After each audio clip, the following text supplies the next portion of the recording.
સોનગઢ ખાતે જિલ્લા કોંગ્રેસ દ્વારા સોનગઢ નગરપાલિકાની ચૂંટણીને ધ્યાનમાં લઈ આજરોજ ગાંધીજીની પ્રતિમા પાસેથી પદયાત્રાનો પ્રારંભ કરવામાં આવ્યો હતો। જય બાપુ જય ભીમ જય સંવિધાન પદયાત્રાનો કાર્યક્રમ યોજાયો હતો। જો કે જિલ્લા કોંગ્રેસ દ્વારા આયોજિત આ પદયાત્રામાં કોંગ્રેસના કાર્યકર્તાઓની પાંખી હાજરી જોવા મળી હતી।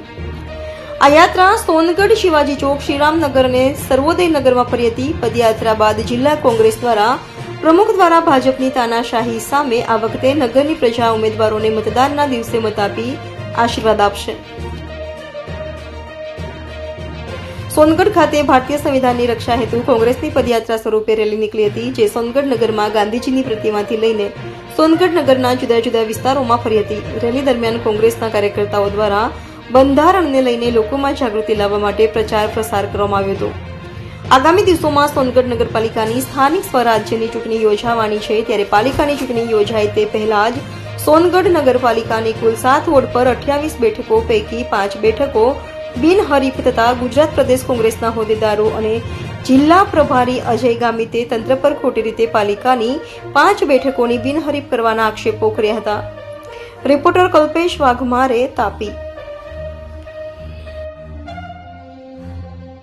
ગુજરાત પ્રદેશ કોંગ્રેસ સમિતિ આયોજિત આજે સોનગઢ ખાતે જય બાપુ જય ભીમ જય સંવિધાન અંતર્ગત પદયાત્રા મારફતે આ સોનગઢ નગરમાં નીકળ્યા હતા અને દેશમાં જે રીતે સંવિધાનને નબળું પાડવા માટે પ્રયત્ન થઈ રહ્યો છે એમને ઉજાગર કરવા માટે અને આ દેશમાં સત્ય અને અહિંસા પર ચાલવાવાળો આ દેશ એને ઉજાગર કરવા માટે આજે આ એક પદયાત્રાનું આયોજન કરવામાં આવેલું અને અહીંથી ગાંધી પ્રતિમાથી ભીમરાવ આંબેડકરની પ્રતિમા થઈ અને આમ જાગૃતિનગરમાંથી ફરીને આ કાર્યક્રમ ગાંધીજીની પ્રતિમા પાસે પૂર્ણ કરવામાં આવ્યો છે। સોનગઢ નગરના મતદારો માટે કઈ સંદેશ? સોનગઢ નગરના મતદારો આજે ખૂબ જાગૃત છે।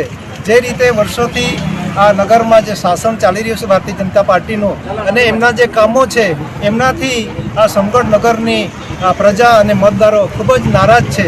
ત્યારે આ વખતે આ ચૂંટણીમાં બધાનો ખૂબ સારો એવો ઉત્સાહ છે કે આ વખતે કોંગ્રેસ પક્ષને મત આપી અને જીતાડવા માટે નગરના તમામ મતદારો પ્રયત્ન કરી રહ્યા છે।